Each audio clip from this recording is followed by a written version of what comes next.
All right, let's move on to the next question today. And the next question today comes to us from John Boone, who writes, "Hey guys, big fan of the show and watch daily. My question for you guys is, how do you think they will introduce Quicksilver and Scarlet Witch? Will they wait until Avengers, the Age of Ultron, or just maybe, could they introduce them through Marvel's new TV show, Marvel Agents of S.H.I.E.L.D.?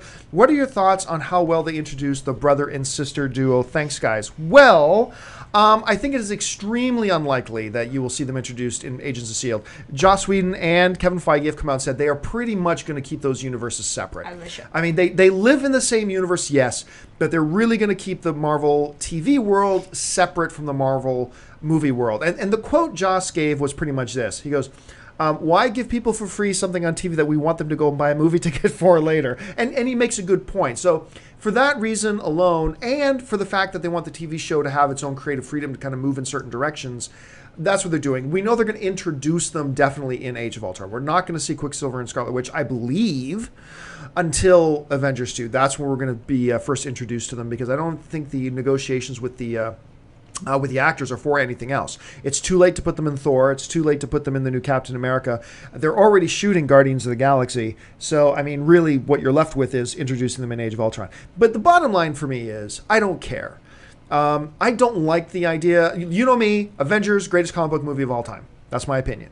But I'm turned off by the fact that they're using Quicksilver and Scarlet Witch. I don't think they should be using Quicksilver and Scarlet Witch. I know they have the right to use those characters because of a special deal they have in divvying up the Marvel characters and which ones belong in the X-Men universe and which ones don't. And, you know, Fox and Marvel are allowed to use Quicksilver and Scarlet Witch. I think that's stupid. And I think it's really stupid that Marvel is using them. And you know me, I'm a huge Marvel Joss Whedon fanboy, and I think it's absolutely ludicrous and ridiculous. I hate that they're doing it. And maybe it'll blow me away, and I'll say, wow, that was awesome. But I'll still think it was stupid that they did it in the first place. Just my thought. Anyway, Amy Rose, what do you think? I mean, first and foremost, I have trust in Joss Whedon. I do. I think that these were some of his favorite characters growing up. Look, I'm looking in the right camera. These are some of his favorite characters growing up, as he stated. And I think that, you know, sure, he's going to have to do a little bit of a dance. And yes, I agree with you. It's a dumb dance. You know, part of the reason I love the characters so much is because I'm a diehard X-Men fan. That is first and foremost. And, you know, Magneto is one of my favorite villains of all time. Such a complex, layered, amazing character.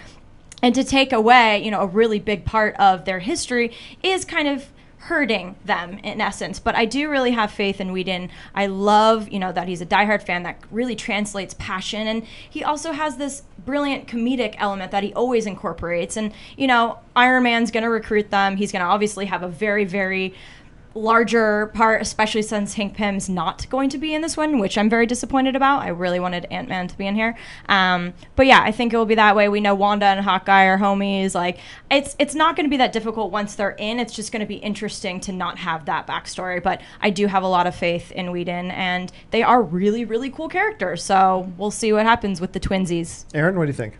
I agree with Amy Rose there. I love X-Men, and I like these characters a lot.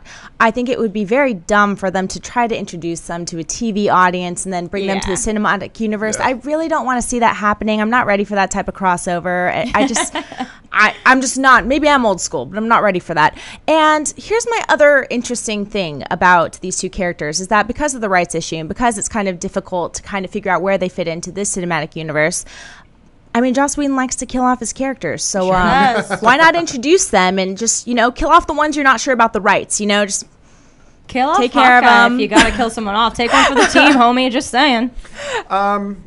You know, I don't think, the one thing I'll disagree with you on it is, and you weren't trying to make a point about it, but I don't think we're going to see Tony Stark recruiting anybody. I think the only person who recruits, you don't think so? No, I think the only person who recruits in the Avengers is Nick Fury. Nick Fury is the only guy who recruits into the Avengers. So I think we'll probably see that happening. But, I mean, obviously, we're going to see a very big role for Tony Stark in this one because he's going to create Ultron. Yeah, he sure is. If you like this video, be sure to give it a thumbs up. And don't forget to subscribe to AMC Movie News on YouTube.